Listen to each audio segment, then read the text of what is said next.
Hi, I'm Mark McRae, and I've been helping businesses grow their revenue and get more clients for over 20 years.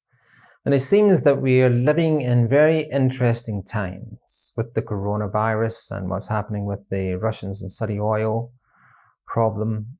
And it seems to have come from nowhere. It seemed to have started in February. And then we were introduced to the coronavirus and the devastating effect that it had. And just almost at the same time, the Russians decided to not go ahead with their reduction in oil production, which upset the Saudis, and that caused another problem. And I'm sure the oil problem will resolve itself, but the COVID-19 virus is something that will affect and is affecting a lot of businesses. And how do you deal with something like that? Because I think all of the research, everything I'm listening to, all of the experts seem to think that we're actually just at the beginning of this thing, and one of the problems is people are quoting that the number of cases in China is decreasing, but very few countries can organize and control the population like China can. And if you look at Europe, if you look at Italy and Spain, it's spreading at an alarming rate. Here in Australia, they have already stopped some events from happening, or where large groups of people congregate. In other countries, they're actually making it rules that if there's more than 500 people, you're not allowed to congregate. Flights are flying empty. Hotel rooms are being massively discounted because hotels are empty. I have a friend in the tourist business, and over the last few months, his business has dropped 70%. It just fell off a cliff. I've got another friend who owns a restaurant, and his business has decreased by 30%. It's beginning to spread through the business community, and it's not so much the volatility of the indexes in the markets worldwide. It's what effect will this have on you personally? Because as businesses like tourism and other business events and anything that's connected with large groups of people that get together, it's a kind of knock-on effect, and it has to be monitored very carefully. For example, if the schools decided that they wanted to close schools, that has a huge effect on hospital personnel and jobs generally, because the schools are a daycare center for a lot of children. The mother or the father or both parents can't go to work if their kids are not at school. That has an effect. In most countries that I'm seeing, there are people beginning to stock up on food and things like toilet roll. There's a lot of humor here in Australia about people hoarding toilet roll, but it's just the beginning. Now, so what do? You have to be prepared. That's the main thing.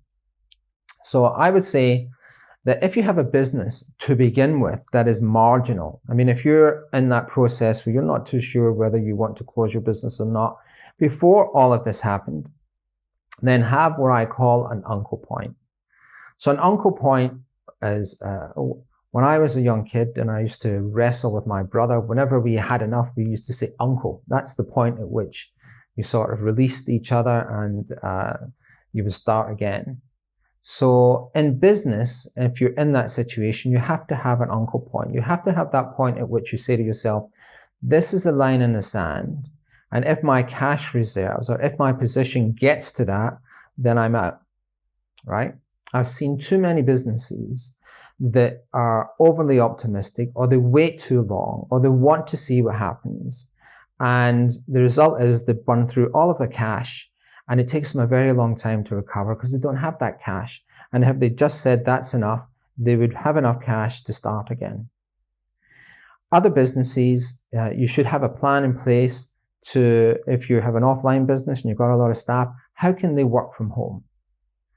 Because that's probably coming. How can you move that sort of to your organization working from home. I know it's not possible for everybody, but if you can, then that might be an alternative, but you've got to have a plan. And if you're not used to having staff working from home for you, you've got to have checklists and procedures. You've got to know that they're still being productive and they're not just home watching Netflix. If you need help with that, you can reach me at markmccrae.com. I've done a lot of work with outsourced people. Also, you have to be flexible with the people that you deal with, whether it's business to customers or B2B. Be aware of the fact that a lot of people will go through hardship. Be flexible, maybe with your payment plans. Have a conversation with them to see where they're at.